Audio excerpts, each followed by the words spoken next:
Tinha um rapaz Mudava. lá em Avaré 1, Cláudio Pucinelli, de Santa Amaro. É um merdinha. Era, né?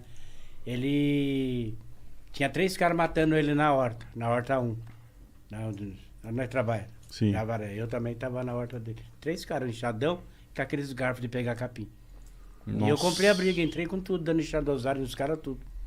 Entendeu? Matei 2 dos caras e outros ficou ferido, mas sobreviveu. E ele fez o quê? Pedrinho, eu tô pra ir embora, vou pro parque aí e vou dar uma força a você que você salvou a minha vida. E eu, devido pensar, não pensei. Dei o endereço da casa da minha avó pra ele. Ele foi lá, matou minha namorada, começou a namorar com a minha irmã, matou minha irmã.